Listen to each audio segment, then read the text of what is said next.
Alright, I'm back. We're gonna have to do a lot of hand holding here. So we're gonna start with water.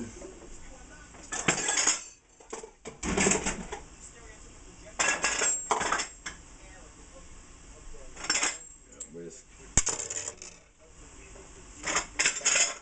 Flat spat. Oil. Pan on. I got water in the back going for baby shells. Next I'll show you how to do baby shells, and it's basically the same thing, just minus the broccoli. It's just a slightly different technique, but I'll do it just because it makes another video. That way you don't have to watch all these real long videos to see all the different things I make. You can just like choose the little ones. But this is a full soup, so we're gonna saute our onions. I don't care when it turns on, it'll be hot in a second. Put them over here until the oil is hot. Alright, that's my garnish right there. This is also my garnish. It's got a lot of water in there. Put that in for like 44 seconds. Crack the thing.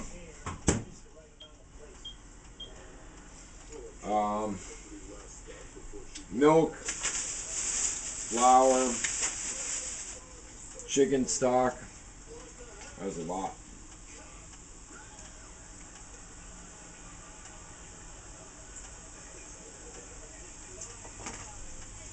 That's a lot.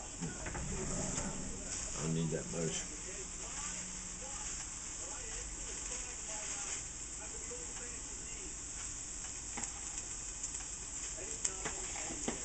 That would have ruined the whole thing right there.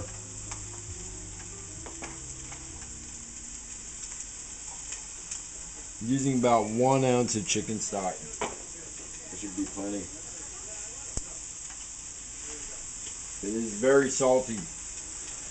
So, alright, the onions just started sauteing.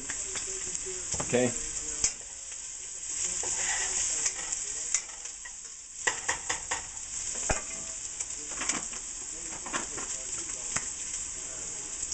Chicken stock, warm water.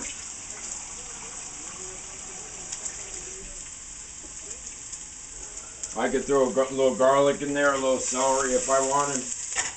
We don't want carrot in there because the color contrast will be off. Alright, so I just released the energy out of those.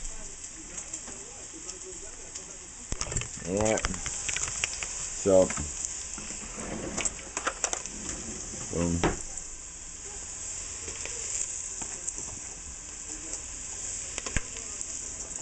Okay, so we're making a fair amount here.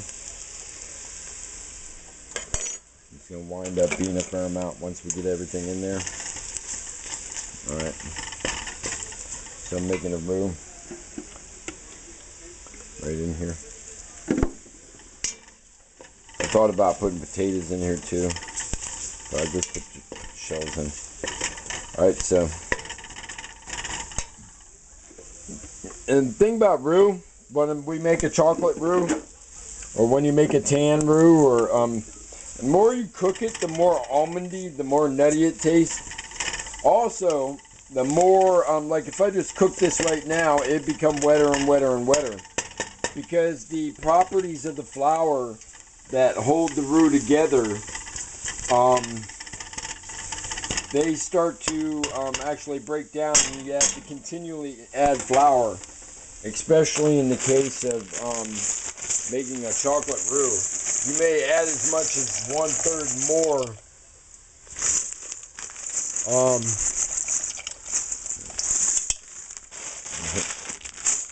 put that in my burner. Right. So that's in. Quick stir. Back over here. Chicken stock. Whisk, whisk, whisk, whisk, whisk. Whisk, whisk, whisk, whisk. Alright. See how that thickened right up? Okay. Now, grab our milk. Whoop. We're gonna grab our broccoli. Whoop. Gonna rinse out my chicken stock a little bit. Whoop. Gonna grab some acid from the fridge. No. Ooh.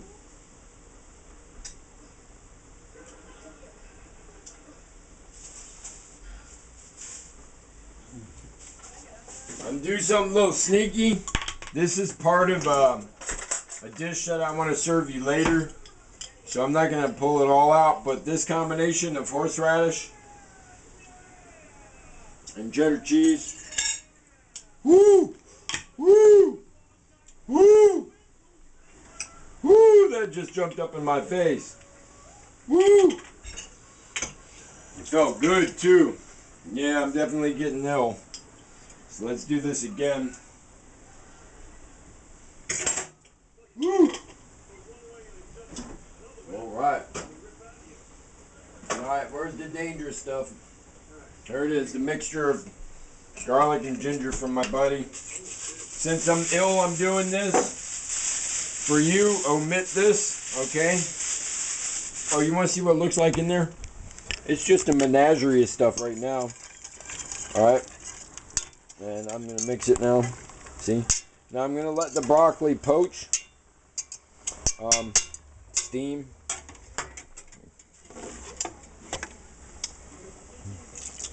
A little bit more. So it's going to have the shells in there, okay? Alright, yeah, I thinned out a little bit more. And then we're going to melt the cheese in there.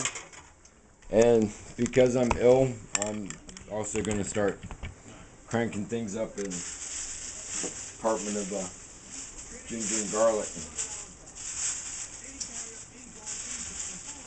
This stuff is like way woo. So let's just put that much in. It's gonna be a background flavor. This is from James. This is this stuff, actually the garlic and ginger I'm using right now is that toxic stuff. It's so powerful that it made butter in the same freezer taste like garlic, right?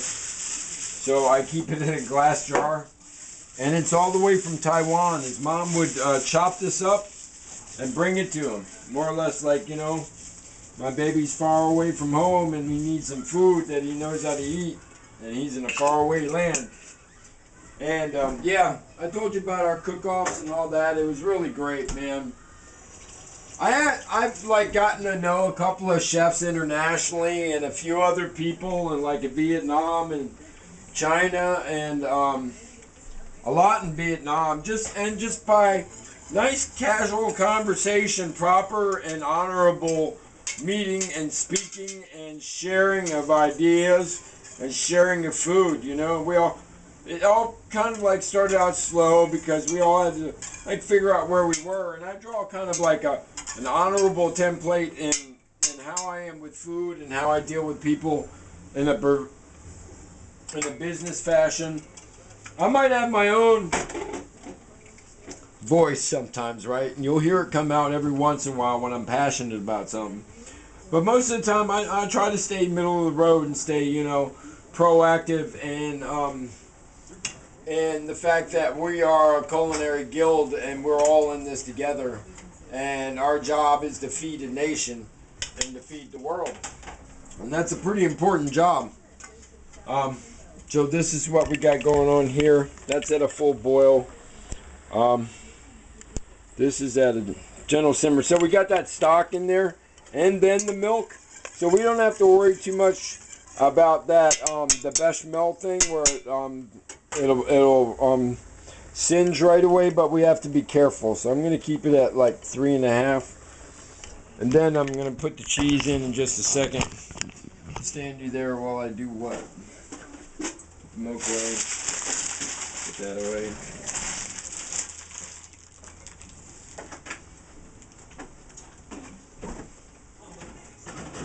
Make my florets.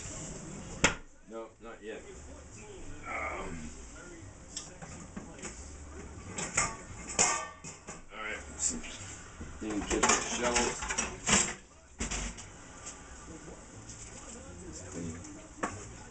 My garni. Oh, also, I got green onions I'm going to add as a garnish too.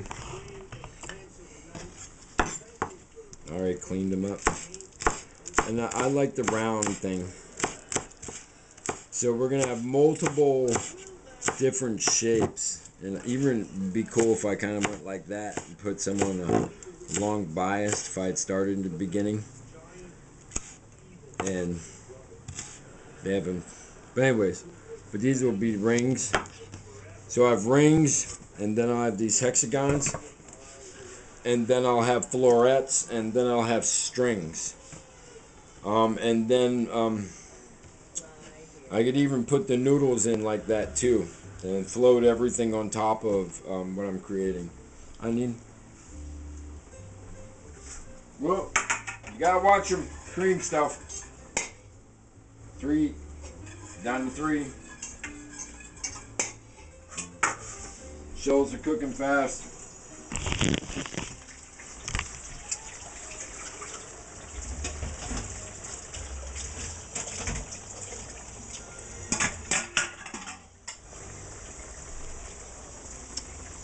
Alright.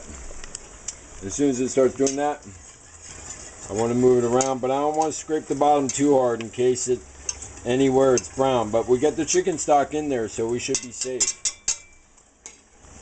Alright.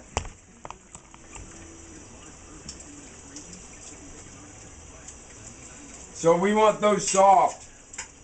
We want the broccoli in here soft. So it's going to take a second. Let's look at our shells. Still a little bit longer. And water on. Stir this just because. I could have cut those a little smaller. It would have actually been a smart thing to do considering I'm going to wand it next.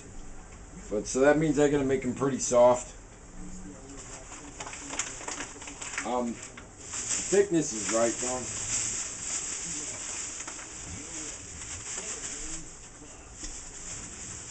But this is mac and cheese, moms, basically.